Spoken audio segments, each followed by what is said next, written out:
Bonjour et bienvenue à la Fabrique d'images citoyennes dans notre émission Le Débat citoyen. Pour cette deuxième émission, donc, nous recevons les deux candidats aux législatives de la première circonscription d'Indre-et-Loire. Alors Charles Fournier, bonjour. Bonjour. Vous êtes député sortant Europe Écologie Les Verts, je ne me trompe pas, et vous êtes en lice aujourd'hui sous la bannière du nouveau Front Populaire. C'est parfait. Benoît Pierre, bonjour. Vous êtes conseiller municipal d'opposition à Tours et candidat à la législature sous la bannière Horizon Ensemble. Merci, c'est ça. Voilà, alors nous avons découpé cette émission en trois parties. La première, c'est un débat entre vous, tout simplement, sur la situation que traverse le pays.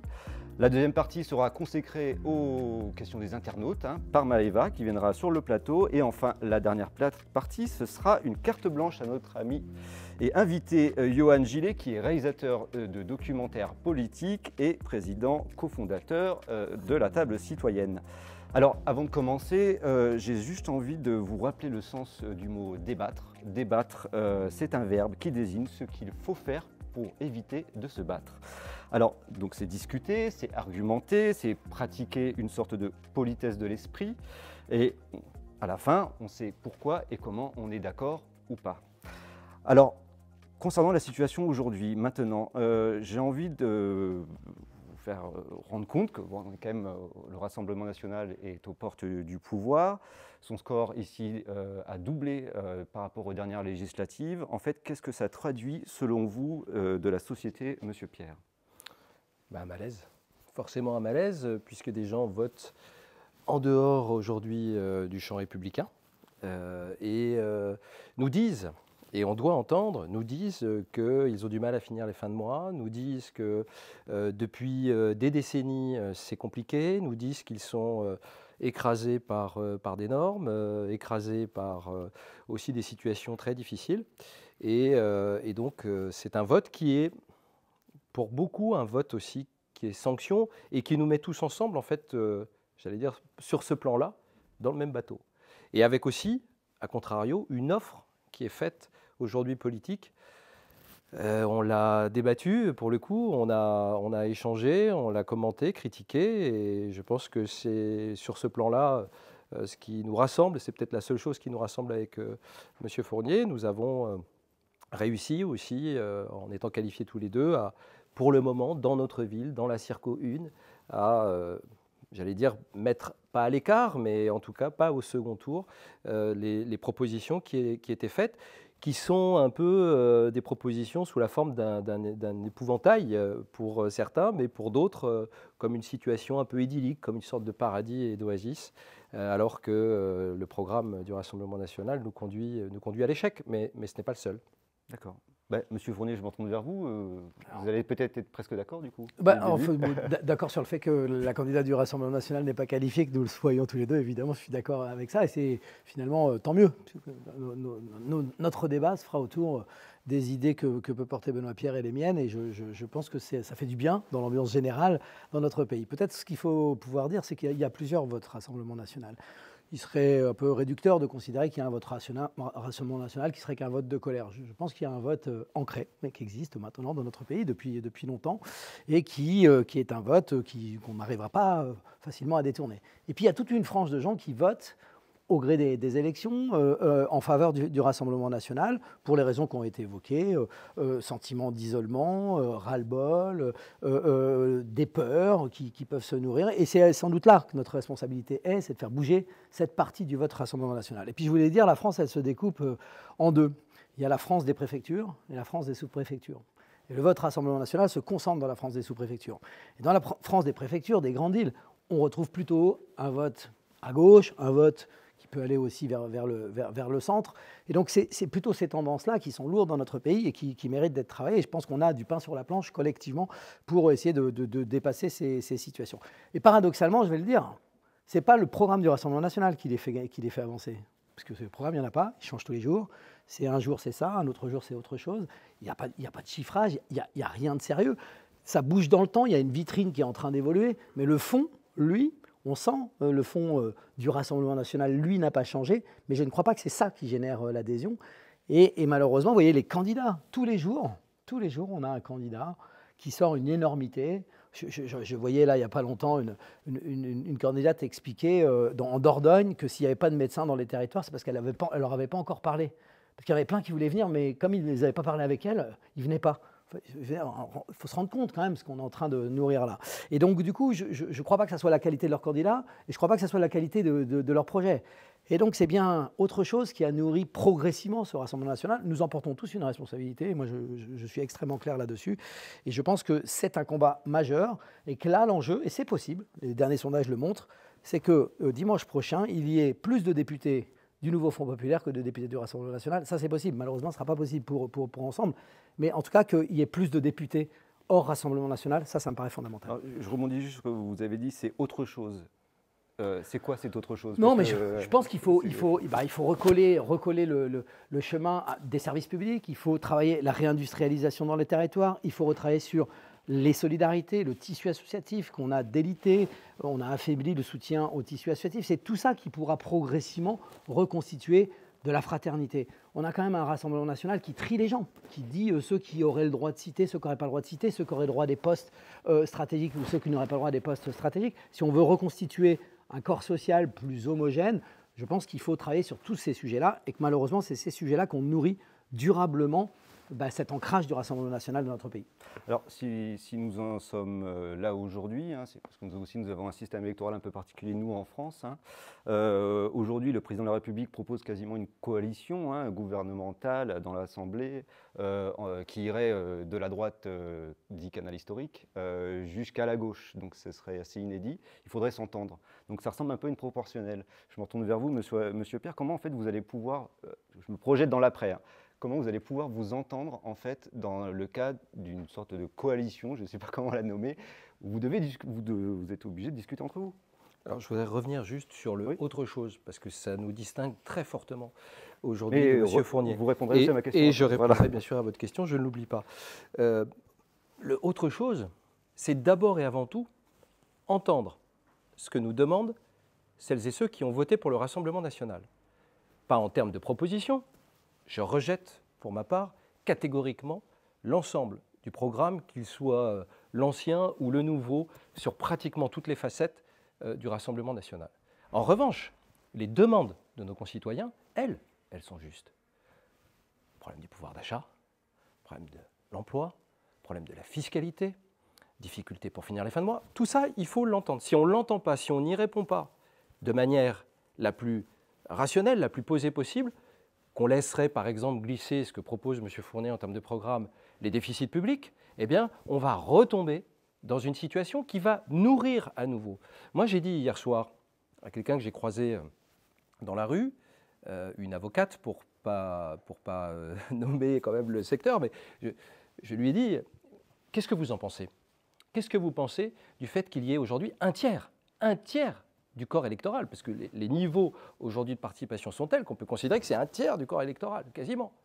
Qu'est-ce que vous en pensez? Elle me dit, il y a une chose qui est sûre, on ne peut pas les exclure. On ne peut plus les exclure, on ne peut plus les bannir et les mettre derrière un RN qui est le RN ou le FN qu'on a pu connaître avant, puisqu'ils existent. Donc il faut y répondre, et y répondre avec des solutions qui soient les plus tangibles possibles, les plus réalistes possibles. Je reviens à votre question qui était de savoir… La proportionnelle, la proportion, voilà, ça revenait un peu à ça, j'allais la traduire en ces termes-là. De facto, c'est un peu ce qui se passe. On a une situation qui nous oblige, les uns et les autres, et je le dis de manière très posée, à nous rassembler. Il s'avère qu'il y a une culture assez récente, mais non moins forte, de rassemblement à gauche avec des extrêmes et une gauche, j'allais dire, plus recommandable. La culture des centres n'est pas celle du rassemblement. Elle a été pendant très longtemps celle, j'allais dire, du basculement. On va d'un côté ou on va de l'autre. Aujourd'hui, elle est établie, cette culture des centres. Il faut encore, bien sûr, la déployer. Pour ma part, c'est autour d'une notion qui n'a pas été suffisamment développée en France, mais qui l'est en monde anglo-saxon, aux États-Unis ou dans d'autres pays d'Europe du Nord. C'est le libéralisme social ou le social-libéralisme qui permet d'englober jusqu'à la droite, qui est la droite républicaine, du centre-gauche jusqu'à la droite républicaine. Ce que nous sommes en train aujourd'hui d'opérer par la pression des autres blocs, et donc aussi de leur forme de radicalité, une pleine et entière, une partielle, eh bien c'est ça, c'est nous constituer en force politique entre ces deux blocs. M. Charles Fournier appelle à voter pour lui, mais je le dis, aujourd'hui les sondages, même si, et c'est tant mieux, le Rassemblement national baisse, le mettra en situation d'opposition à l'Assemblée. Si je suis élu, je serai opposant aussi à l'Assemblée. Est-ce qu'il vaut mieux être dans un groupe un peu plus élevé ou un peu moins élevé? Selon les sondages, encore une fois, ça ne changera rien, si ce n'est en termes de proposition. Maintenant, sur votre question, puisqu'il y a 3 blocs, et que j'espère pour ma part qu'il n'y aura pas de majorité absolue d'un bloc, ni RN, ni Front populaire. Pourquoi? Parce que sur le Front populaire, le problème, c'est que nous avons un faux Front populaire, qui est en fait l'ex-NUPES, qui s'est dissocié pour les européennes, qui se regroupe et qui va se redissocier. Et avec des variations et des antagonismes, même en son sein, qui sont énormes, que porte d'ailleurs M. Fournier avec sa suppléante. LFI, il le dit lui-même, il ne cautionne pas certains députés de LFI qui ont vitupéré à n'en plus finir. Il n'empêche que vous devez vous entendre. Cette stratégie, oui, mais pas avec tout le monde dans les blocs. Enfin, dans les blocs, dans les 2 blocs, pas avec tout le monde, je suis désolé. Et avec moi, c'est quoi? Avec vous, Monsieur Fournier, ça dépend si vous continuez à aller manifester à Sainte-Soline. Non, mais il doit y avoir quelque chose qui doit être le plus posé possible pour répondre à nos concitoyens en fonction des objectifs aussi attendus. Monsieur Fournier, Oui. il semblerait que vous soyez un peu trop extrême, bon, peut-être. juste pour dire la situation politique, peut-être il faut le redire, parce que je pense que vous n'avez pas bien regardé la situation. Aucune majorité ne sera possible pour aucune des composantes. Très probablement, ce qui est possible, c'est une majorité relative pour la gauche ou pour le Rassemblement national. Mais je suis désolé, vos groupes sont hors jeu. Ils sont hors jeu de toute majorité possible. Et donc ça, c'est la situation. Je vous ai écouté avec... majorité relative n'est pas majorité absolue. Je vous ai écouté... Non, c'est important de le dire. Mais bien sûr, c'est ce que j'ai dit. J'ai dit majorité relative. Je ne parlais pas de majorité, j'ai dit aucun groupe, j'ai commencé par là, aucun groupe n'aura une majorité absolue. Je voudrais dire que M. Pierre est le candidat du programme de la majorité présidentielle. Aujourd'hui, il n'y a plus le président parce que c'est un peu lourd à porter, mais il vient d'un parti qui s'appelle Horizon. Et en même temps, il a eu l'investiture d'Ensemble, qui sont des partis qui sont réunis dans un bloc qui est l'héritier de ce que nous venons de vivre pendant 7 ans. Pendant 7 ans, le Rassemblement national a progressé de manière extrêmement forte. Pendant 7 ans, les déficits ont été creusés dans notre pays. Pendant 7 ans, nous avons eu une bataille contre le climat qui n'a pas été gagnée, y compris sur la biodiversité. Ça, c'est la réalité dans laquelle nous nous trouvons aujourd'hui. Donc, vous êtes hors jeu du point de vue de votre capacité à être en majorité relative à l'Assemblée nationale. Ça ne veut pas dire qu'il n'y aura pas de place pour vous et que vous n'allez pas jouer des rôles. Bien sûr que vous allez jouer des rôles, mais en tout cas, la situation politique, elle est celle-là. Et donc, le vote utile, finalement, c'est de soutenir ceux qui pourraient être les plus nombreux à l'Assemblée nationale, parce que même si tout se passait bien pour vous, vous nous auriez moins de députés qu'en aura le nouveau Front populaire, et ça, c'est une réalité. Deuxième élément, par rapport à votre question sur la proportionnelle. Promesse faite par Emmanuel Macron, donc par votre bloc central. Promesse qui n'a pas été mise en œuvre. Et moi, je le regrette. À chaque fois qu'un parti est arrivé majoritaire dans le pays, il a oublié sa promesse sur la proportionnelle.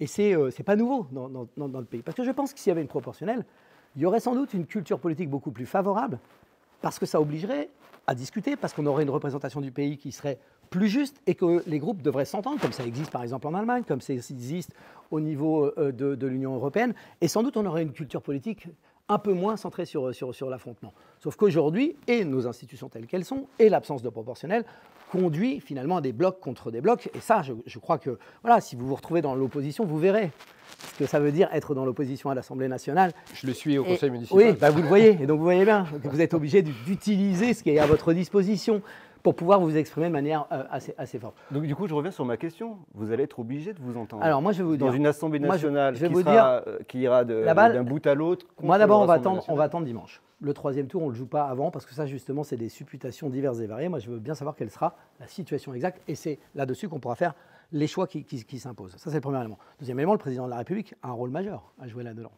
Qui va-t-il nommer comme Premier ministre, en fonction de la situation qui sera celle aux sorties des urnes dimanche soir. Et là, à partir de là, il y a plein de scénarios possibles. Pour ma part, je considère qu'évidemment, il faudra discuter. On n'a pas le choix. Il faudra discuter. Il faudra imaginer ce qui peut être le minimum commun, qui pourrait être soutenu par des oppositions, qui pourrait être mis en œuvre. Donc, moi, je suis ouvert à tout. J'attends de voir quelle sera la configuration.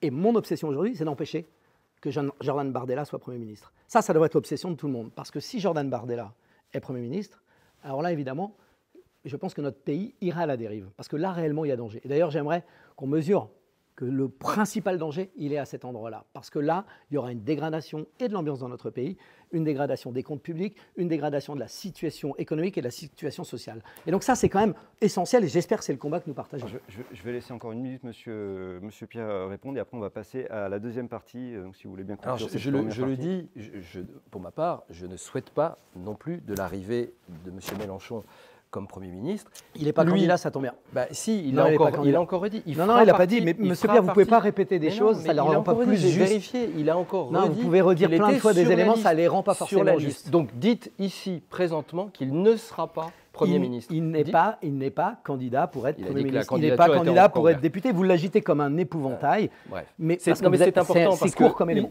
Non, c'est pas court parce qu'il est à la tête de LFI qui a fait le meilleur score et qui vous pousse, y compris à Tours, 8,9, 15% pour LFI. Et ce qui est important, c'est qu'il a appelé. Oui, Glucksmann qui est sorti, il est dans le nouveau Front populaire, ça va de Hollande et aussi dans le nouveau Front populaire. Vous l'avez complètement dévoyé de son objectif qui était porté initialement.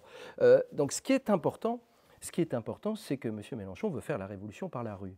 Et cette révolution par la rue, elle n'est pas plus stable, finalement, que ce qui est présenté et que je rejette aussi l'option de Bardella, Premier ministre. Je voudrais dire quand même, sur le bilan, je voudrais dire, M. Fournier a parlé des emplois industriels. Très bien. 150 000 emplois industriels ont été créés. C'est le meilleur résultat depuis 40 ans. 7,5% de taux de chômage. Quand vous étiez au gouvernement, puisque vous êtes solidaire, vous mettez dans la solidarité du précédent, je n'étais pas député. Mais donc je l'accepte. Vous êtes solidaire de ce qui s'est passé au moment du gouvernement la présidence Hollande et du gouvernement. Europe Écologie Les Verts en faisait partie.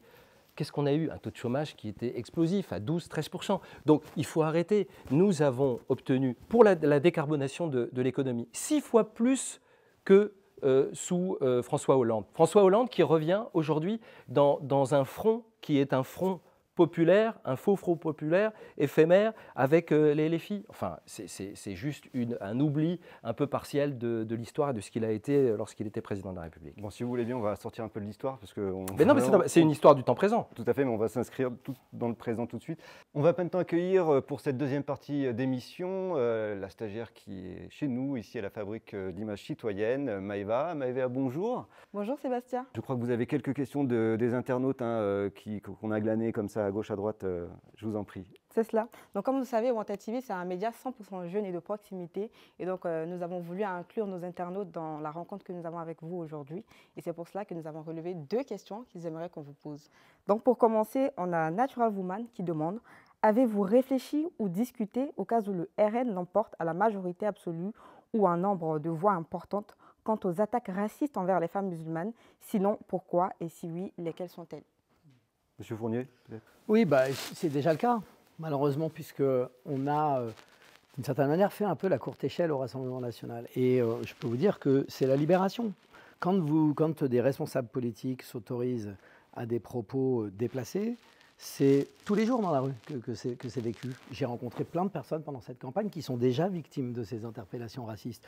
Et il y a une espèce de libération, une ambiance qui n'est pas très saine. Moi-même, j'ai été agressé dans la rue. On m'a traité d'antisémite parce que comme c'est répété à longueur de journée sur les chaînes télé, je peux vous dire que, et mon histoire, voilà, je ne vais pas m'étaler là, ici, ça me paraît totalement ubuesque, mais on a une ambiance extrêmement tendue. Et moi, je pense qu'il est urgent que nous essayions, dans le débat public, d'apaiser l'ambiance. Et effectivement, si le Rassemblement national est malheureusement au pouvoir, je crains que tout ça se multiplie et aille beaucoup plus loin. Et là, on verra comment tout le monde pourra réagir à ça, faire face, faire une opposition drastique pour empêcher ces dérives-là, parce qu'il y a beaucoup de gens très très inquiets, et la question en témoigne finalement. Monsieur Pierre? Oui, je partage tout à fait ce qui vient d'être dit, mais à nouveau, je le redis, l'état de tension vient aussi. Nous avons des citoyens qui vont vers les radicalités parce qu'on n'a pas su, encore une fois, et je me mets dedans, je nous mets dedans, collectivement, également avec M. Fournier, on n'a pas su répondre aux enjeux de société, aux défis de société, quels qu'ils soient. Donc cette radicalité-là, elle entraîne de la passion. Je me souviens de cet ouvrage magnifique des passions françaises de Théodore Zeldin qui nous explique qu'il y a une tendance française au débat, justement, mais au débat enflammé. Mais là, on est sur du débat irraisonné. Et donc, ça se traduit effectivement par ça. Et c'est totalement inadmissible, c'est-à-dire le racisme, la xénophobie. C'est quelque chose qu'il faut bannir parce que ce n'est pas une réponse à apporter à nos concitoyens. C'est juste un moyen d'agiter, encore une fois, une passion déplorable et pénalement répréhensible pour arriver à faire voter et à faire venir. Donc l'exclusion au nom d'une forme d'inclusion qui exclut. C'est complètement délirant. Je peux juste rebondissez dessus, et après je vais reprendre la parole. Deux mots. Sur le mot radicalité, je pense que c'est important de préciser à quoi renvoie la radicalité. D'ailleurs, il y avait un parti radical, vous savez, il n'était pas. Je pense qu'il y a une petite confusion entre radicalité et extrême.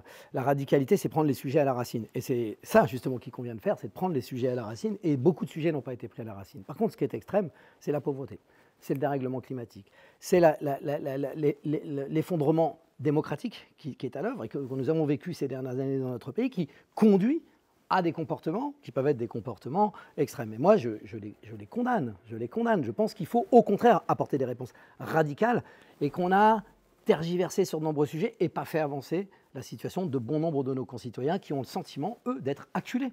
Et les colères, elles sont multiples. On sent que c'est irrationnel. Moi, parfois, je me fais interpeller. Il n'y a même pas de place à la discussion. Parce qu'on est dans quelque chose qu'emportent les gens, tellement ils vivent des situations qui, elles, sont extrêmes. Et c'est une forme de réaction à ces situations-là. Donc je pense qu'effectivement, il faut s'attaquer à la racine des sujets. Et ça, c'est ce qui nous attend là, de répondre aux questions de pouvoir d'achat, de répondre aux questions d'insécurité, de répondre aux sujets de solidarité qui sont absolument nécessaires dans notre pays, de répondre aux enjeux de réindustrialisation. J'y travaille depuis que je suis élu député. Oui, là, il y a des enjeux extrêmement importants et il faut y répondre, bien évidemment. Alors, je tiens juste à préciser. S'il vous plaît, juste avant, parce qu'on a vraiment un peu pris par le temps, juste avant que Maëva pose sa deuxième question, je voudrais simplement vous en poser une. Est-ce que les médias ont peut-être aussi une responsabilité, certains médias ont peut-être une responsabilité dans la montée des idées racistes, extrêmes, voilà. Est-ce que c'est un constat que vous faites tous les deux ? 80% des titres de CNews intègrent le mot immigration. Je vois diffuser en ce moment des idées comme quoi finalement certains seraient pour le contrôle de l'immigration, j'aimerais savoir d'ailleurs quel contrôle, et puis d'autres seraient pour le laisser-faire, l'ouverture. Je pense que ça, c'est des messages qui se répètent en boucle, alors que la France est 26e pays sur 27 en Europe en termes d'accueil de personnes venant de l'étranger. Et donc il faut remettre les pendules à l'heure. Aujourd'hui, ce à quoi nous assistons, c'est la désorganisation. Et on vient là-dessus nourrir, et il y a des chaînes télé qui nourrissent ça tous les jours, d'un espèce d'amalgame permanent entre immigration, délinquance. C'est insupportable. L'humaniste que je suis ne peut pas supporter ça. Et je pense que ça vient nourrir, évidemment, l'ambiance dans laquelle nous sommes aujourd'hui. Et pourtant, il faut traiter, là aussi, du sujet au contraire, posément avec les chiffres. Vous proposez quoi exemple, Non, mais vous proposez quoi, monsieur Pierre ? Vous proposez les réfugiés climatiques. Ça veut dire aujourd'hui à peu près accueillir en France la moitié de la population du monde. Voilà ce que vous proposez. Mais non, mais les propositions... Non, mais vous ne pouvez pas faire des caricatures comme ça. Soyez sérieux. Les vôtres. Les vôtres pour contrôler l'immigration, puisque vous proposez ça. Les propositions qui sont de cet ordre-là ne font qu'enflammer le débat. Monsieur Pierre, vous ne pouvez pas dire des choses qui ne sont pas vraies. Effectivement. Et les répéter ne les rendent pas vraies. Une forme de responsabilité à partir du moment, et je serai un peu moins brutal et abrupt que ce que vient de dire M. Fournier, à partir du moment, débattre, c'est échanger. Ce n'est pas une triangulation, c'est bien l'échange. Voilà, on se répond aussi. Dans certains de ces débats, moi, je vois une pluralité aussi de positions, parfois des débats qui durent très longtemps.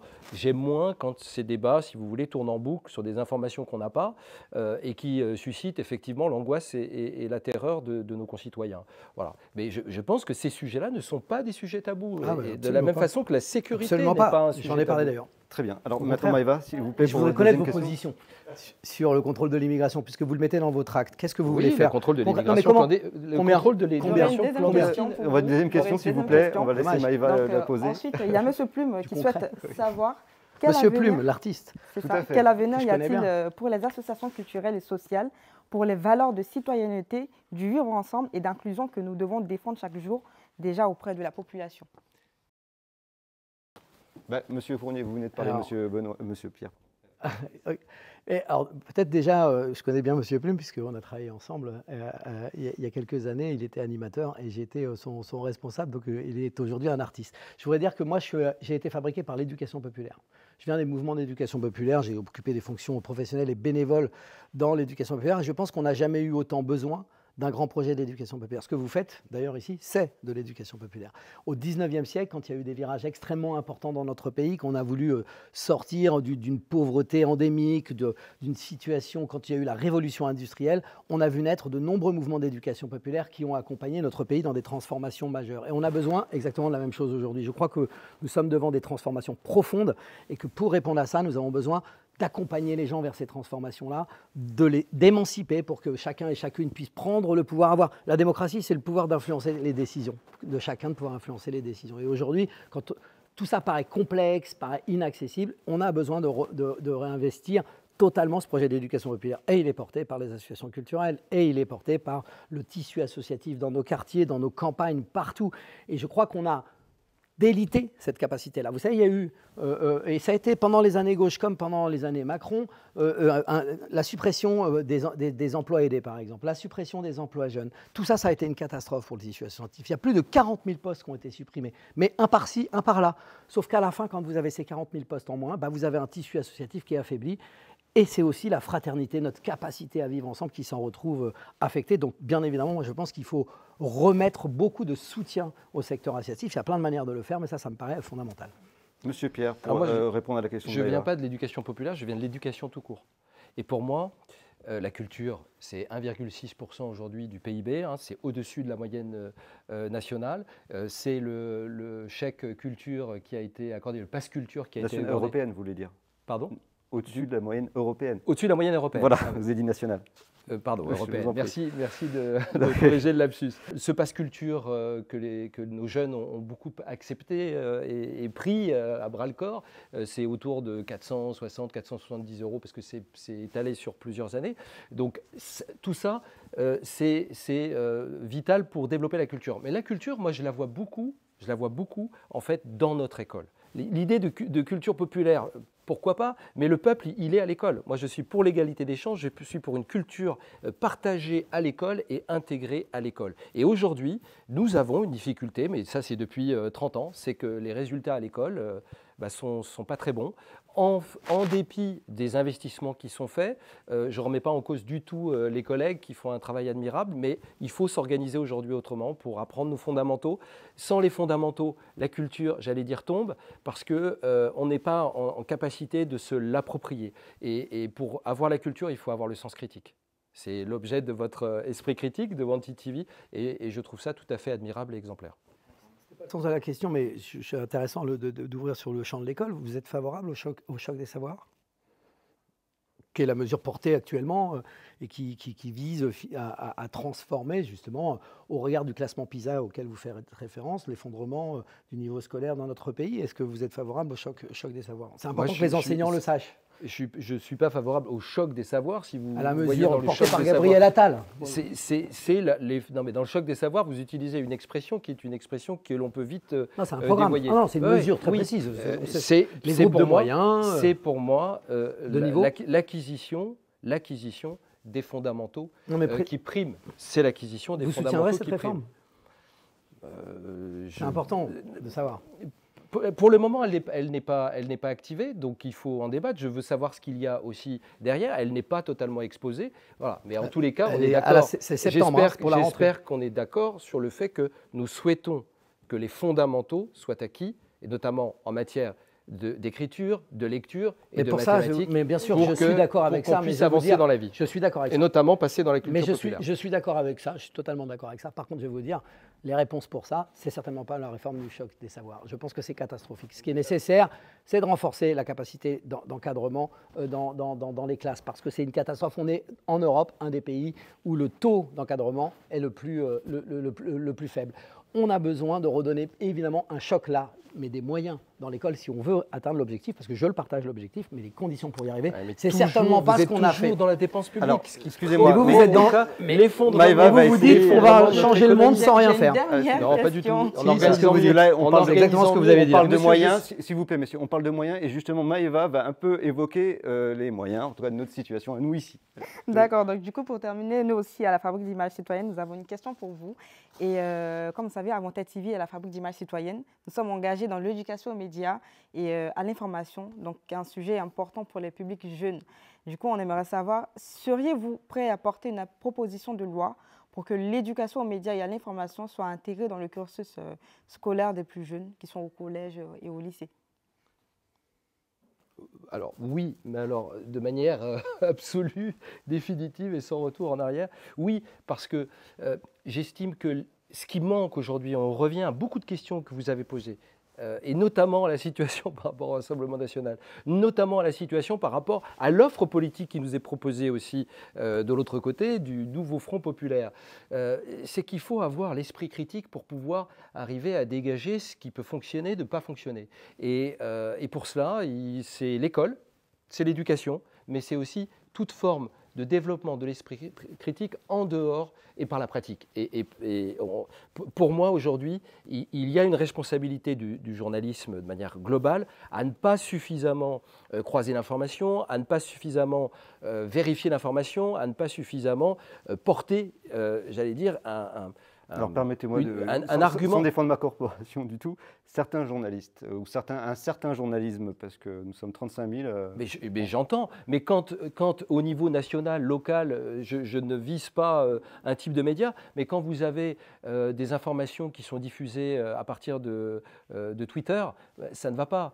Et c'est ce que disent les plus anciens des journalistes qui disent « Nous, notre formation était une formation justement dans un apprentissage de l'esprit critique qui aujourd'hui nous manque ». Je crois que justement que la question de Maëva, enfin, ce qui est sous-jacent à cette question, je crois que c'est un peu toute l'éducation autour des fake news, l'appropriation des réseaux sociaux, des informations.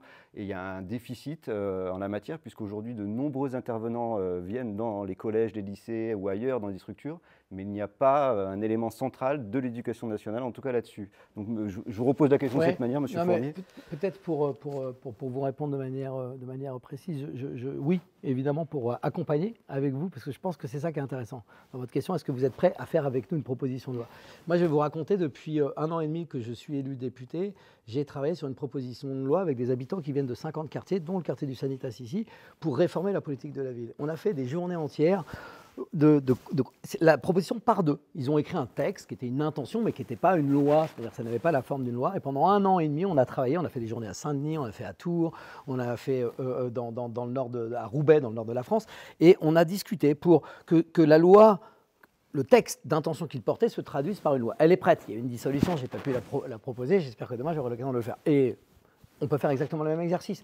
De la même façon, dans le Parlement de circonscription que j'ai mis en place, on a travaillé sur des propositions de loi. Je pense que c'est une façon aussi de s'éduquer à l'esprit critique dont parlait Benoît Pierre, de s'approprier ce qu'est l'enjeu de l'Assemblée nationale, parce que parfois c'est vu par des filtres tout petits, et ça permet de rentrer dans le concret de la mécanique de la fabrique de la loi, et ça je trouve très intéressant. Et sur l'éducation à l'image, évidemment c'est devenu indispensable. Je crois qu'on a besoin de structurer là-dessus, partout, c'est à l'école que ça doit se passer, c'est dans les mouvements d'éducation populaire dont je parlais tout à l'heure. Bien sûr, c'est absolument nécessaire. On voit le rôle que ça joue là, y compris dans les 3 semaines qui viennent de s'écouler. Il y a absolument nécessité de pouvoir être en capacité. Et c'est ça l'émancipation, et c'est ça que portait le projet d'éducation populaire et de l'école, qui est la capacité à être critique, à décrypter l'information pour construire sa propre position. Ça s'appelle l'émancipation et c'est fondamental. Alors, monsieur oui, c'est en fait une petite question pour rapidement, monsieur Charles Fournier. On va passer. On parlait de culture, et pourquoi vous n'avez pas défendu les classes Shamshad ici à Tours, qui sont des classes d'excellence, mais qui sont aussi dans le recrutement, dans un recrutement qui est pluriel? Peut-être tout simplement parce que... c'est pas populaire, là. Non, si vous me laissez répondre, monsieur Pierre, ce serait sympathique. Je n'ai pas défendu cette classe-là, je défends le modèle de l'accès à la culture pour tout le monde, et pas un endroit qui est devenu une forme un peu d'îlot pour des personnes qui ont les capacités à accéder à ça. D'ailleurs, même certains contournent vont au conservatoire en étant inscrits dans des écoles privées. Donc je n'étais ni totalement opposé ni totalement favorable. Ce qui, moi, m'a beaucoup dérangé, c'est la manière de faire. Et ça, je l'ai dit, et d'ailleurs, j'ai même eu des discussions avec des gens plutôt proches de vous sur la façon dont l'éducation nationale a entrepris cette transformation-là. Mais au fond, moi, je suis pour qu'il y ait l'accès à la musique partout, et pas simplement dans une classe qui serait pour quelques-uns. Je voudrais que partout, nous ayons Donc la l'excellence, c'est possibilité... pas pour vous. Non, l'excellence, c'est pas pour vous. Mais pour vous, vous êtes que pour l'excellence. Non, pas du tout. L'excellence, pour moi, c'est l'égalité des chances. Mais moi, je suis un produit de la promotion républicaine. Je sais ce que c'est, je sais d'où je viens. D'accord. Donc, c'est ouvert à tout le monde. Qu'est-ce que c'est l'excellence, monsieur Pierre? Dites-moi ce que c'est. La classe Shamshad était Qu'est-ce que je propose d'autre que d'avoir beaucoup plus d'opportunités? Les autres modèles qui ont basculé dans un système qui n'est pas prévu pour les accueillir, d'accord, c'est la disparition de ces classes. Mais non, partout, clairement pas. Et vous savez même, je pense. C'est dommage que vous n'ayez pas. Vous êtes pourtant quelqu'un qui défendait la culture, mais là, on vous retrouve pas. Bon. C'était tellement simpliste ce que vous dites là. C'était réservé à une partie des populations. Je suis pour que ça existe Fournier, partout. Je suis pour que ça existe partout, à la différence de vous concernant. Parce que quand on regarde qui était dans cette classe, bah oui, c'était des gens plutôt favorisés. Moi, je voudrais que les gens très défavorisés, qui n'ont pas un bain culturel initial favorable à la pratique de la musique, de la danse et autres pratiques, puissent y accéder. Donc, je suis pour que tout le monde puisse y accéder. Il y avait des boursiers. Et il y avait plein d'autres solutions. Il y avait des boursiers. Il y avait plein d'autres solutions. Non, très peu, ça, ce que vous dites est faux. Il y avait plein d'autres alternatives entre ce qui existe et ce qui est proposé maintenant. Et malheureusement, le temps n'a pas été donné pour travailler des alternatives. Et ça, on aurait pu se retrouver là-dessus. Alors, petite autopromo de notre côté. Nous, cette année, on est très fiers d'avoir eu Noah en stage ici chez nous, qui a réalisé un reportage. Et grâce à ce reportage réalisé ici, donc, il est aujourd'hui à l'ESJ Lille, l'école de journalisme la plus prestigieuse de France. Donc voilà, on est très heureux de ça. Donc l'éducation populaire peut aussi marcher dans ce sens. Nous allons donc conclure cette deuxième partie et nous allons maintenant aborder la troisième partie de cette émission qui est une carte blanche à notre invité Johan Gillet. Johan Gillet, bonjour. Bonjour. Alors vous avez assisté avec beaucoup d'attention aux propos, au discours et au débat qu'il y a eu sur ce plateau. Maintenant, j'ai un peu envie d'avoir votre retour là-dessus et puis peut-être un petit rebond, une petite question derrière. Oui, c'est un exercice qui est terrible. Un exercice terrible parce qu'il doit se faire en un temps court et aujourd'hui le temps court est peut-être notre pire ennemi. Nous aurions besoin de temps pour réorganiser notre pensée. Le président de la République en a décidé autrement et même cet exercice aujourd'hui est à l'image finalement de cette époque. On va essayer de le faire quand même. Vous aviez commencé, messieurs, sur quelque chose de satisfaisant, en tout cas pour les citoyens qui en ont marre des pugilats. Vous avez commencé sur un accord qui était celui de ne pas permettre au Rassemblement national d'accéder à une majorité, en tout cas pas une majorité absolue. Mais cet accord s'est arrêté à peu près ici. Ensuite, nous avons commencé à parler bloc. La politique des blocs, la politique du bloc du centre, le bloc de droite ou d'extrême droite, le bloc de gauche, comme si la politique était un jeu de cubes. Et il me semble que nos concitoyens, justement, ne voulaient plus de ce jeu de cubes, ne voulaient plus de ce jeu de stratégie et de calcul. Et pourtant, on n'a jamais autant parlé d'alliances stratégiques et même parfois improbables dans cette élection, ce qui m'amène à me poser la question de savoir si notre public, notamment notre public jeune, a pu retrouver goût encore ce soir à la politique. Ce n'est pas votre faute, messieurs, parce que vous êtes des personnes de combat et des personnes d'idées, on le sait, mais effectivement, les temps nous obligent à parler stratégie et bloc et pas tellement d'idées. On a parlé très peu d'écologie, par exemple, alors que cette écologie est la préoccupation numéro 2 du fameux bloc, pour le coup, des 18-24 ans. Juste derrière, évidemment, le pouvoir d'achat et juste avant, l'insécurité. C'est quelque chose de très important, les idées, et on n'a pas le temps, effectivement, d'en parler. Alors, ces blocs, parlons-en un instant. Vous avez accusé Benoît Pierre un petit peu, finalement, M. Fournier, d'avoir des alliances improbables notamment avec la France insoumise. La France insoumise qui, dit-on, confondrait radicalité et extrémisme. Vous en avez dit un mot de cette radicalité tout à l'heure, la racine, qui n'a pas à voir avec l'extrémisme.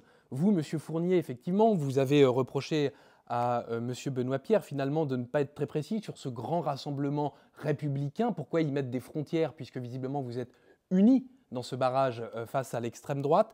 Moi, dans ces blocs, je vous avoue que je débloque complètement, je n'y comprends plus rien.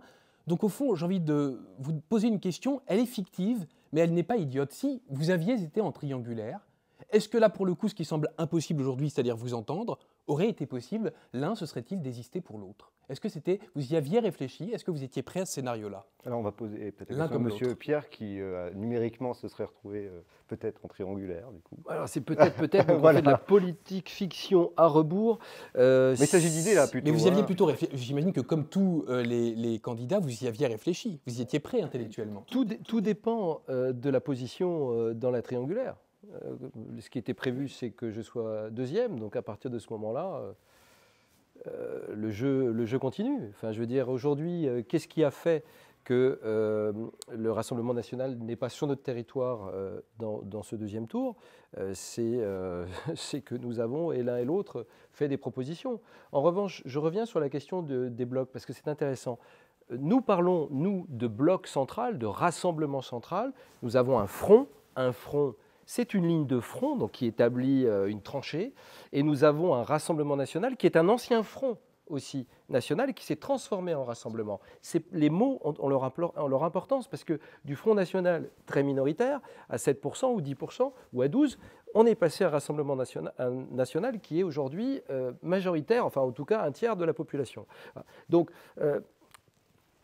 il y a des lignes de fracture aujourd'hui qui peuvent être, moi j'appelle au dépassement. J'appelle au dépassement et ce qu'on n'a pas eu le temps de faire, c'est que nos programmes sont totalement antagonistes.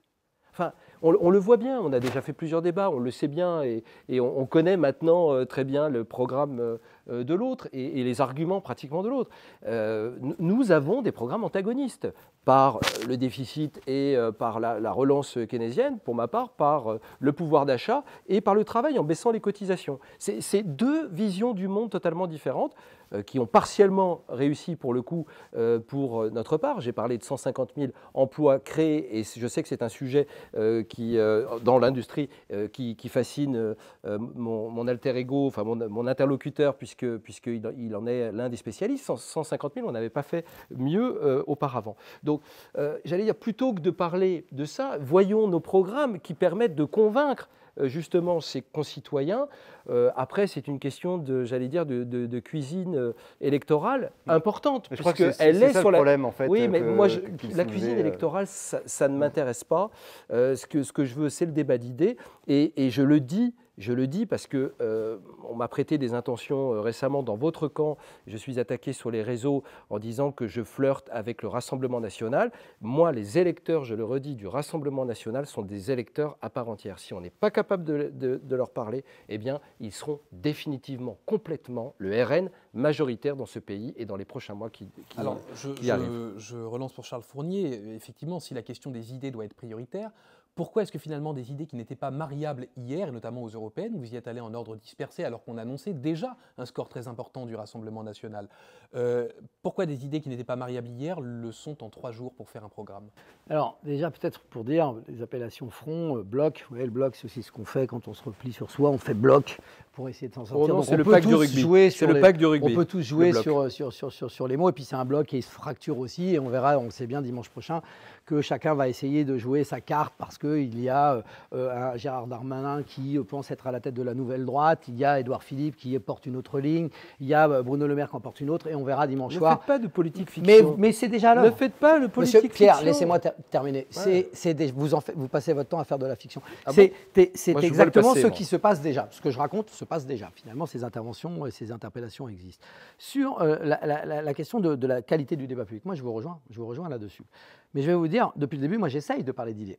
Mais on m'a parlé de l'antisémitisme, on m'a parlé de l'extrémisme, on m'a parlé de tambouille politique. Peut-être parce que les gens ont réellement peur de ces Non, manifestations. et de ces on a regains. nourri ça à longueur de journée. Est-ce qu'il y a un élément qui, dans un débat d'idées ici, permettrait de dire que je puisse être associé à ça, que le projet que je porte, les engagements, est-ce que le programme que nous portons Non, monsieur Fournier, comporte non, mais la vous moindre- savez très Non, bien mais- qu'il y a des précédents D'accord, mais politiques. vous voulez qu'on se ramène au débat d'idées. Donc Bien moi, sûr. je vous ramène au concret. Le concret, c'est le contenu des projets. Et le contenu des projets, c'est le seul projet qui parle de laïcité. C'est le seul projet qui parle concrètement de la manière de lutter contre les extrémismes, contre le racisme, contre l'antisémitisme. On prévoit un programme de formation sur ces sujets-là. On prévoit des moyens pour mobiliser, pour essayer de travailler sur cette question en profondeur dans notre pays. Donc je le dis.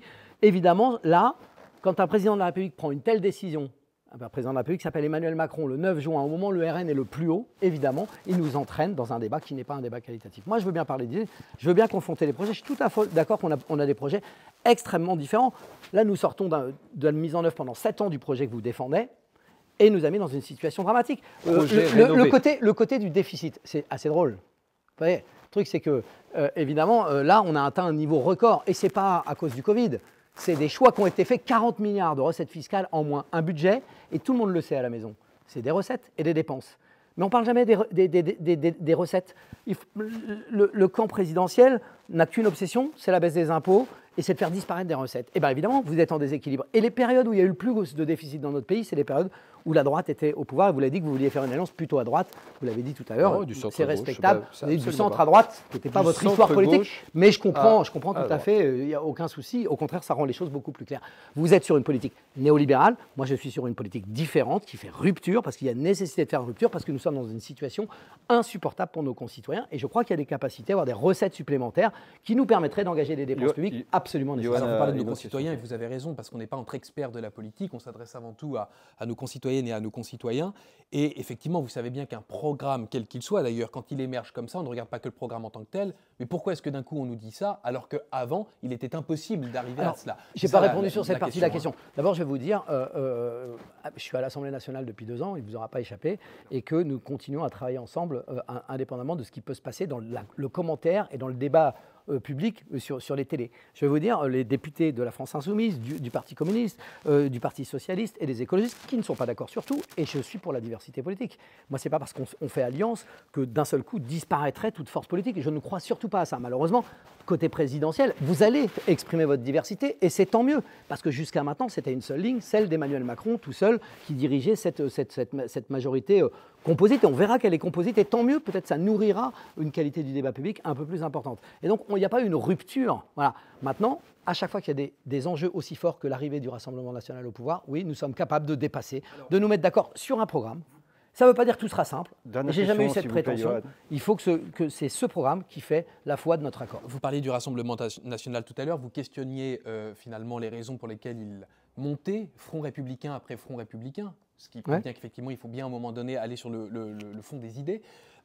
Somme toute, que ce soit un vote d'adhésion ou un vote de protestation, est-ce que les électeurs ne vous ont finalement pas envoyé un message très fort et n'ont pas réussi leur coup? C'est-à-dire que sans le Rassemblement national, au fond, vous n'arrivez pas soit à vous rassembler, soit à vous mettre en ordre de marche. Sans le Rassemblement national, est-ce que vous prendriez conscience des choses, en fait? C'est la question qu'ils peuvent se poser. Qui? Bien les électeurs. Les électeurs qui se demandent s'il n'y avait pas eu Rassemblement national, est-ce que les alliances se seraient faites? Est-ce que les électrochocs auraient eu lieu? Finalement, ça donne un peu raison parfois à ceux qui le font de manière contestataire, n'est-ce pas? Mais oui, après, encore une fois, moi je suis pour que le dialogue à gauche entre les forces de gauche soit permanent, structuré, mais ça ne veut pas dire que nous sommes tout le temps d'accord. L'élection européenne, vous l'avez cité, c'est une élection à la proportionnelle. Moi je le dis, c'est une élection où en fait on n'élit pas un président à la fin du jeu. Et donc du coup, chacun peut avoir ses idées de représenter. Voilà. Et on aurait été ensemble, on n'aurait pas été plus devant le Rassemblement national. Donc ce qu'il fallait, c'est... Moi je fais une différence entre partir séparé et partir divisé. Ce que je regrette, c'est que dans ces temps-là, beaucoup ont alimenté la division plutôt que la séparation. Et à d'autres moments, nous sommes capables de nous rassembler dans une élection et dans un mode d'élection qui ne permet pas autre chose. Ce n'est pas possible dans un mode d'élection comme celui-là. D'ailleurs, les candidats d'Horizon auront peut-être plus de groupes demain. Voilà. Parce qu'ils étaient 32, là, on leur prédit même moins de 15. Voilà. Et le système, parce qu'il n'y a pas de proportionnel, conduit à des alliances obligatoires. Alors, des alliances de ce côté-là, il y en a là. Peut-être qu'à l'avenir, vous serez d'accord sur la proportionnelle. C'est pour ça que j'invite les électeurs à m'élire dimanche prochain, justement, pour éviter qu'il y ait la disparition de tout cet ensemble qui est non négligeable. Sur le sujet, je le redis, lorsque nous avons des programmes aussi opposés, les points de rencontre dans la logique de la fabrique de ces programmes est difficile. Ponctuellement, ça peut fonctionner, bien sûr. On est d'accord, par exemple, l'un et l'autre sur des majorités de projets qui seraient le palliatif à la proportionnelle, même si M. Fournier veut plutôt la proportionnelle. Mais sinon, on est complètement antagonistes sur le coup. Donc c'est compliqué. Nous avons 2 types d'entrées qui sont différentes. Voilà. Et tout en visant, je pense, que vous visez le social, nous le visons aussi, et nous répondons, nous, aux 3 préoccupations qui sont les préoccupations de nos concitoyens, de priorité, pouvoir d'achat, sécurité, et la question aussi Et on a vu pendant 7 ans. de l'immigration. Il est en berne, le pouvoir d'achat. Alors, vous n'êtes pas tombé d'accord Non. aujourd'hui. Vous serez peut-être d'accord demain, on l'espère. En tout cas, on a été ravis de vous recevoir tous ici, Monsieur Fournier, Monsieur Pierre, Monsieur Gillet et Maëva. Voilà, mais on espère un débat d'une qualité comme celui-ci une prochaine fois. À bientôt à la Fabrique d'images citoyennes. Merci d'être venus. On vous dit à très bientôt pour une prochaine émission.